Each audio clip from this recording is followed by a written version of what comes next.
Welcome back. I'm Felix, and today we are reacting to classic foods of the 1970s.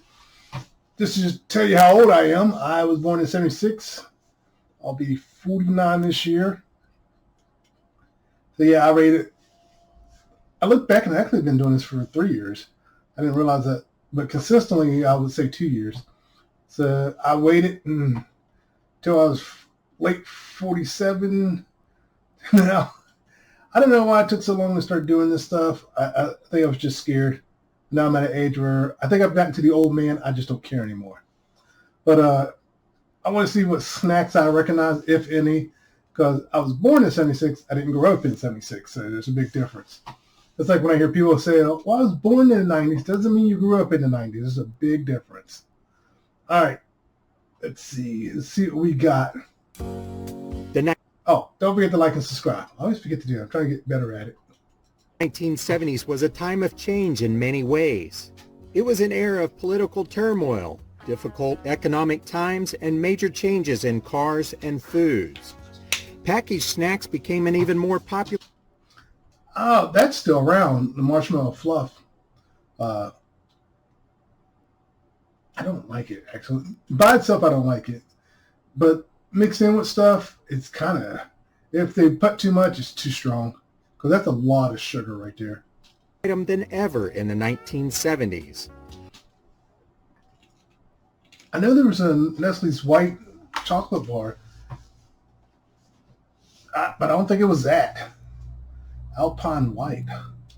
Almost every American household was interested in them, and there was a huge variety to choose from. These two I do not recognize at all. Some items were crazy, but some were actually quite good. Wow. Many of them have changed since or have... I do remember squeezed cheese like this. Sorry, I got stuff in my eyes. I was out today and all of a sudden just a blob of stuff was on my eye. I was like, what is that? But I do remember squeezed cheese. Was that got a little port in it? I don't remember that. Usually you just cut the tip off and squeeze it out. Well, you didn't cut it all the way off. You kind of did like that. You squeezed it. But I don't think that squeezed cheese like that wasn't around very long. Disappeared altogether. Here is a closer look at the classic foods from the 1970s.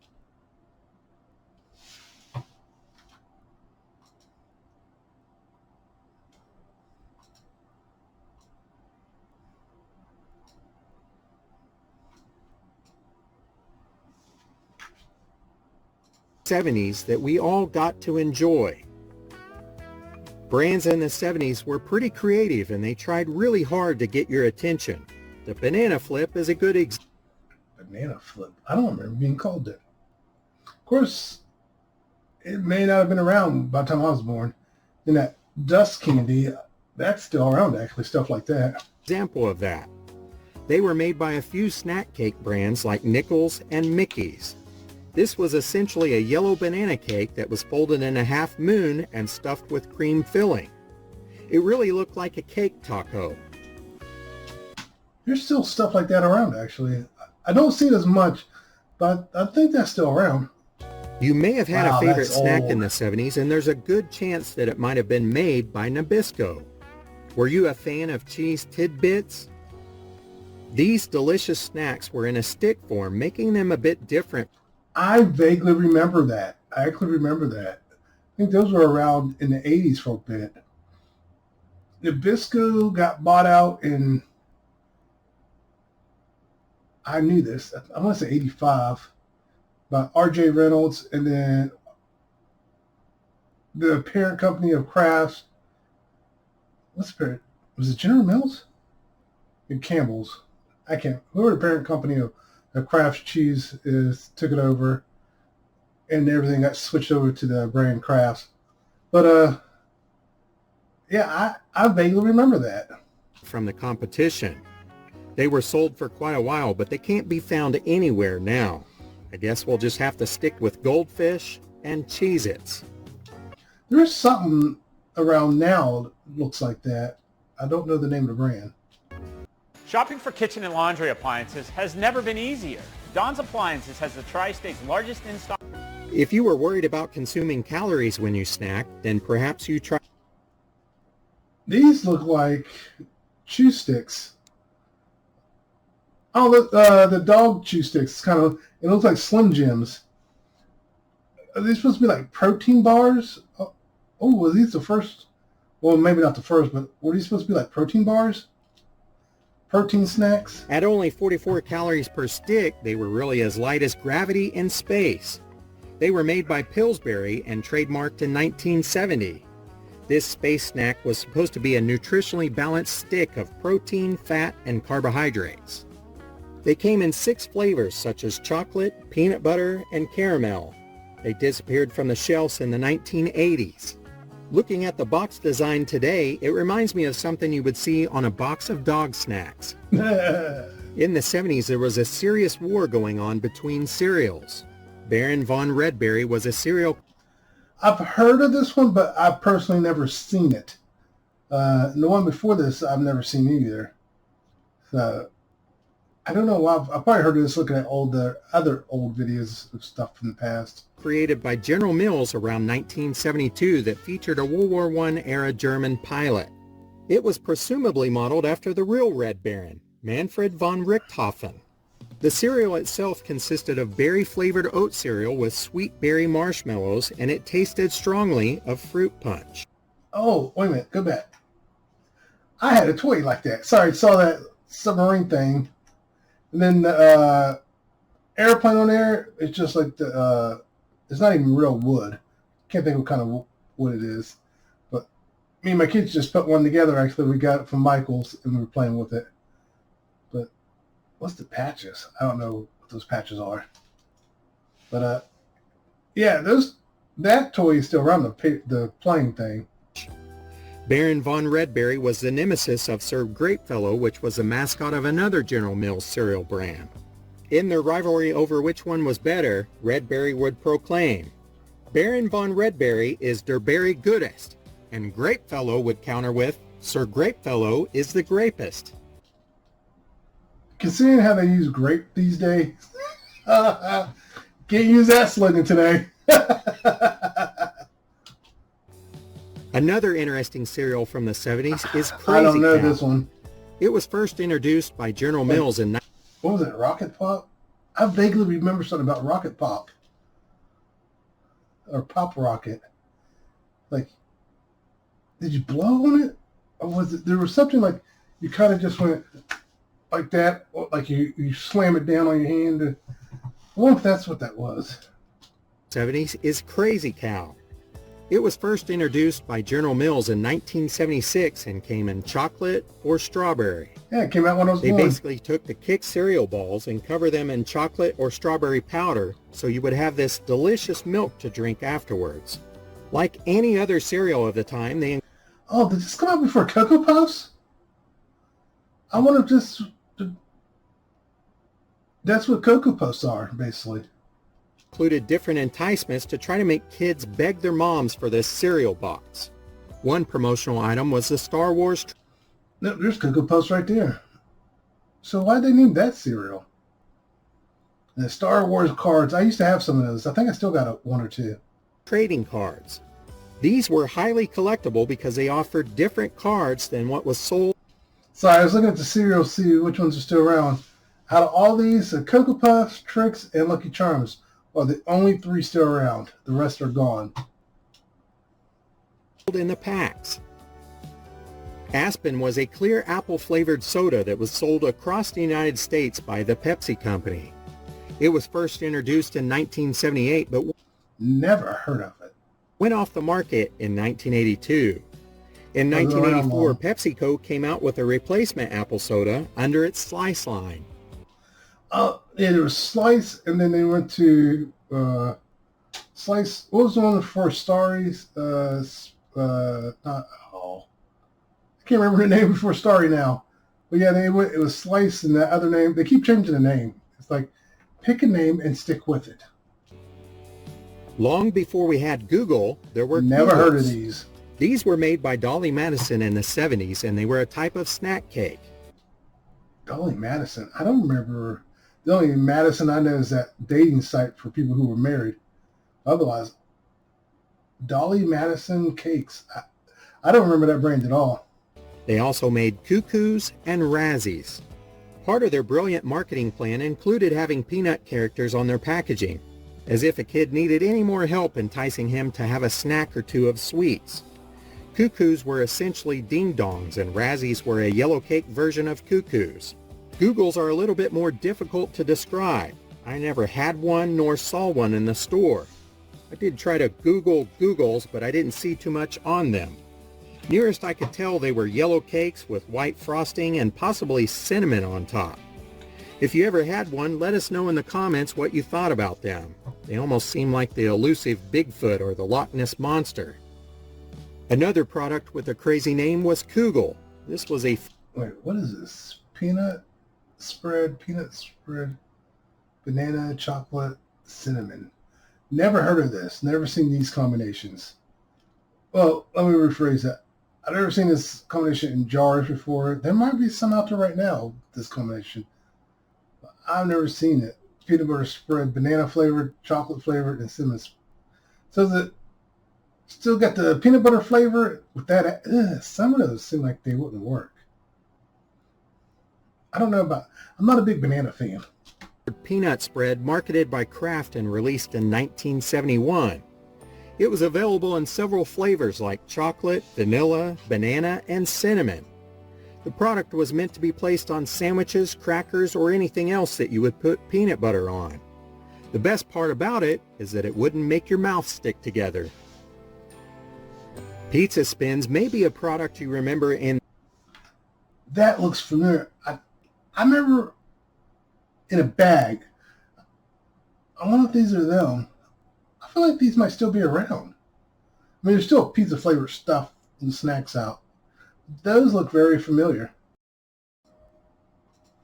They weren't around too long. They launched in 1968 and were pulled in 1975. There is definitely other brands out there because that looked really familiar. But their legend lives on. The crispy pinwheel-shaped snack took the flavors of pizza and put it into a chip form.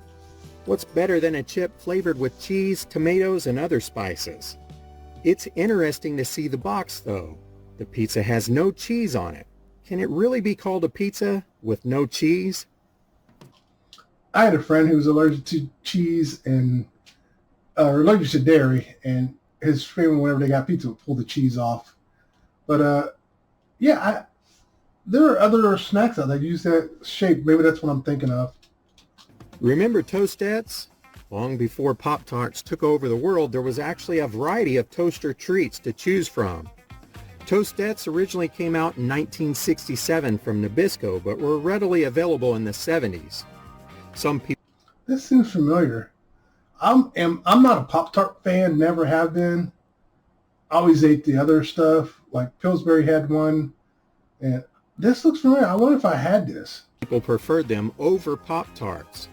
They had a thin crust, warm center, and a light sprinkle of sugar on top. They were a great way to get your morning started. These left the market in 2002. I probably did have them if they were around in 2002. Because, yeah, I would choose all the others over Pop-Tarts.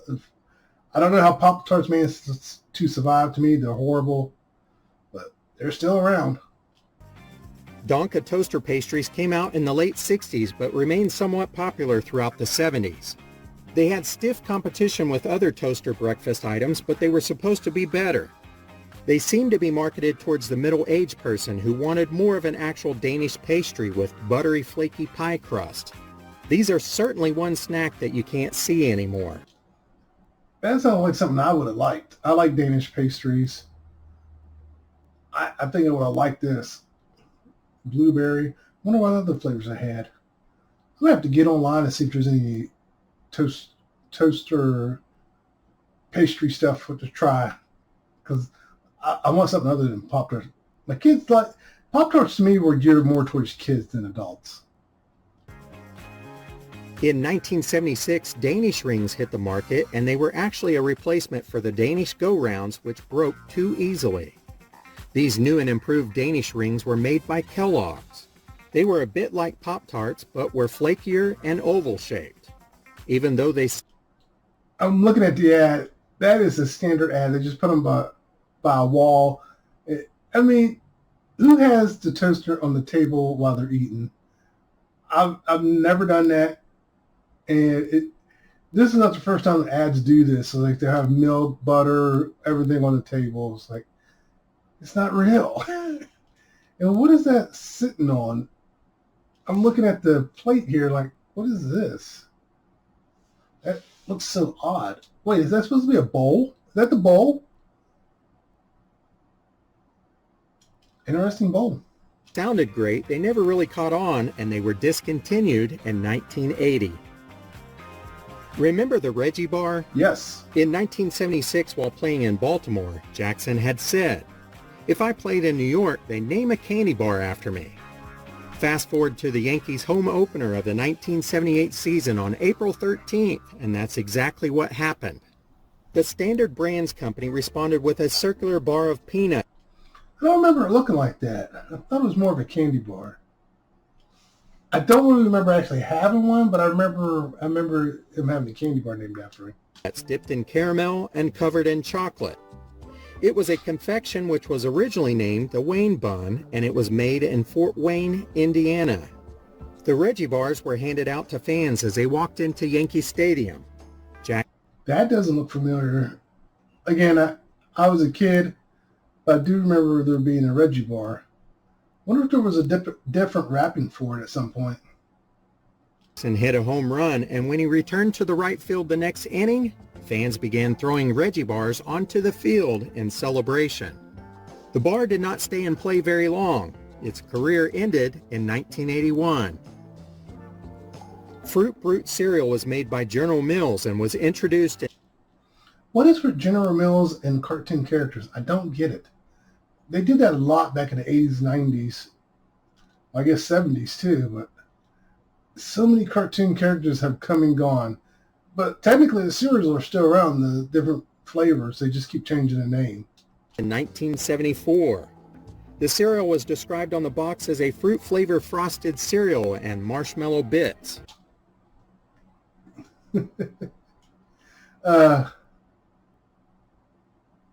His outfit is kind of rainbow-like, and fruit.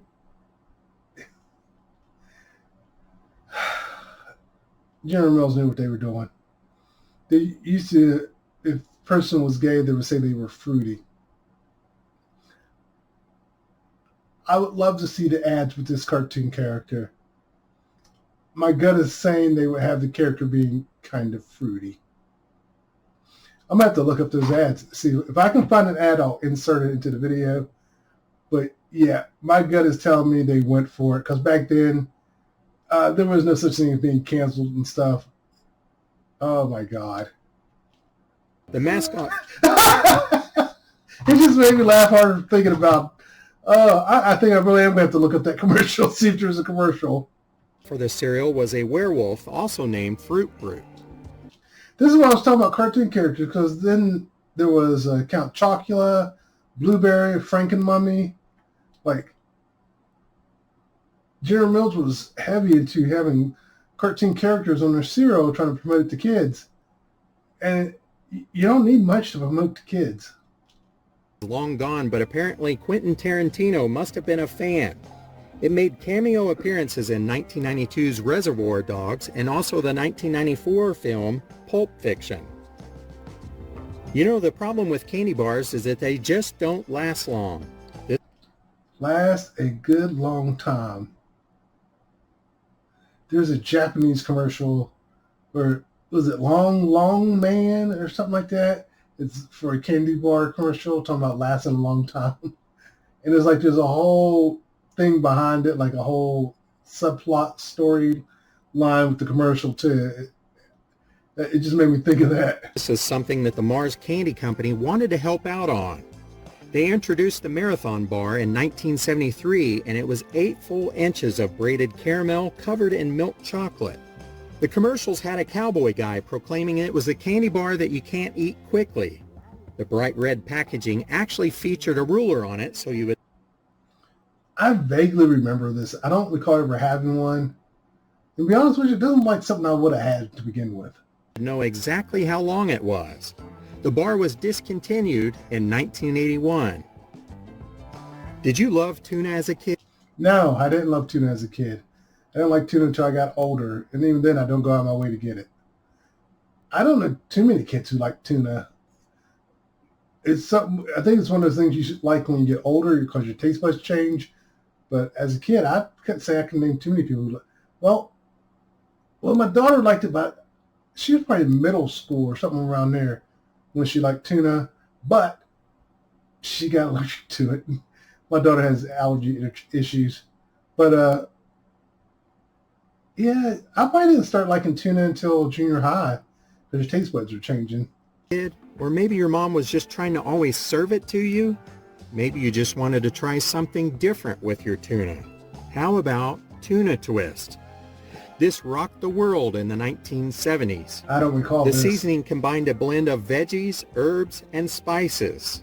It came in 3 flavors, onion, cheddar, and Italian.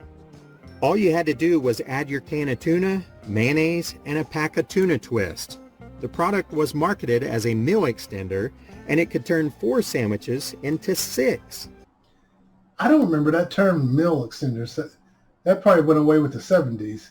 But how much seasoning were you putting in there that you could squeeze 2 more sandwiches out of it? How much? That seems like a lot of seasoning, to be honest with you. The commercials at the time were pretty catchy too. I'm Sir Celery. I'm Miss Parsley. We're the Onion Twins. A tuna taste, fresh as a garden. There was one small problem with tuna twist which turned into a big problem. It contained a textured vegetable protein that made people sick, and the product was removed from the shelves. That'll kill your product. How about some Mugga-Lunch? It was exactly how it sounded. I remember some stuff like you put it in a cup. Before, like cup of noodle. Wait, is that where cup noodle comes from? Well, I think it's actually cup noodle. We always say cup of noodle. But I remember stuff you put in a cup, like a mug, but not like this. I don't remember it being like this. What I'm thinking of is different. Add the ingredients to a mug, then just add boiling water and wait 4 minutes. This meal was introduced in 1976 by Betty Crocker, so it had to be good, right? It came in a few different varieties like The one I'm thinking of was not that good. It was edible, but it wasn't that good. macaroni and cheese, spaghetti, and beef noodles with gravy. Nowadays, the modern microwave versions make this seem less amazing. Remember concentrate cereal? This wasn't new in the 70s, and it was made by Kellogg's and was released in 1959, but Hey, I wonder if that cereal, there was a cereal that the founder of Kellogg's was a nut job. And I wonder if the cereal he created is supposed to be like nutrient. He always believed in certain things and eating cereal, if it was nutrient enriched. I can't even talk. But I wonder if this is a cereal he was focused on trying to create. it still sold until the late 1970s when it was removed from the shelves. If you were a kid, then you probably stayed away from it as it looked like some type of goldfish food, but your parents might have eaten it. It was promoted as the greatest concentration.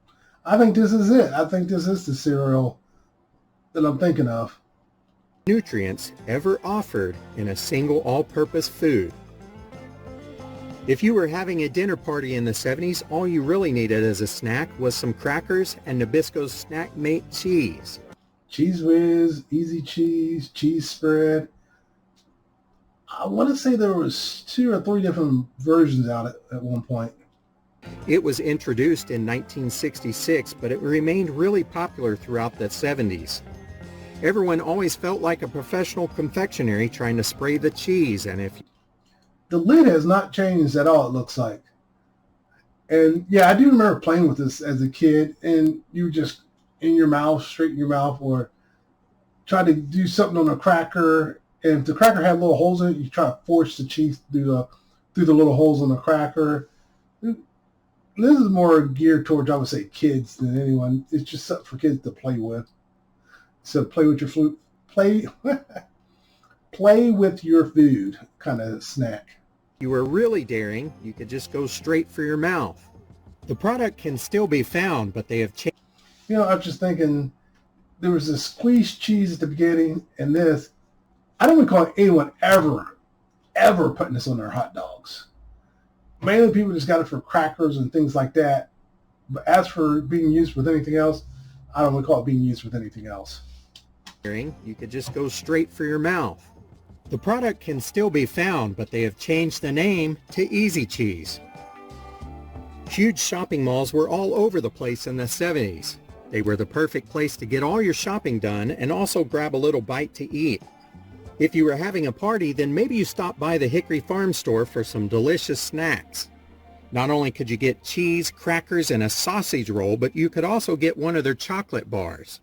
Nowadays, malls seem to be disappearing, and so are the Hickory Farm stores. You can still get those. They still mainly come out around the holidays. But you can still get them. They had the Hickory Farms catalogs. They're still around. So they're not completely gone yet. But at least some of the snacks can still be found. Packaging in the 70s was completely different. Sorry, Weird Al Yankovic just popped in my head. He did a parody of Michael Jackson's Bad, which is Fat. And in the video, he goes, ding dong man, ding dong man. So that just popped in my head. Dongs came wrapped in foil. Con swirls had a foil bottom. And chocolate pudding came in a tin can. Something about that just seemed to make it taste better. And how about Swanson's TV dinners? I don't remember shrimp. Used to be able to get shrimp. Now, when I started doing TV dinners, they still went in the oven, but the aluminum foil was gone by the time when I was old enough to start eating those. So probably 80s. It's the 80s. This is probably when I started having those. And the aluminum foil was gone by then. But yeah, but also around then, they still went in the oven. Because microwave, I don't think the microwave version didn't come out till probably late 80s, 90s. New, and they have their roots back in the 40s and the 50s. Dang, look at that chicken. On aluminum trays. It's like turkey. So this chicken, well, like a turkey leg, turkey wing, turkey breast. That is not chicken. It's a mutant chicken if it is. Too. With more dual-income households, Mom had less time to cook. Pop these things in the oven, and 45 minutes later, you had a good meal. Salisbury steak. The crazy thing is, we never really thought about having to wait that long to eat. Kids nowadays really just don't understand the struggle we had to go through. And if your peas got in your cherry dessert, it was like a free game of Operation trying to get that out. Heaven forbid your green beans got mixed in and baked with your brownie. Usually you would check the stuff before you started doing that, make sure everything's separate. Now, a lot of times these went straight from the freezer into the oven. So unless it was kind of loose sitting over there, if it was like down in the pudding or down in the brownie, you pretty much just have to let it bake and then get it out later. But yeah, you could separate it before it went in the oven if you caught it. I hope you enjoyed this. Well, that was interesting. I'll leave a link for it. Don't forget to like and subscribe. But sometimes I recognize, but majority, never seen them before in my life. And the General Mills fruity thing, that was interesting. And their obsession with animals, cartoon animals on kids' cereal, that should be looked into. But so everyone take care. Don't forget to like and subscribe once again. And I'll leave a link. So everyone take care. Later.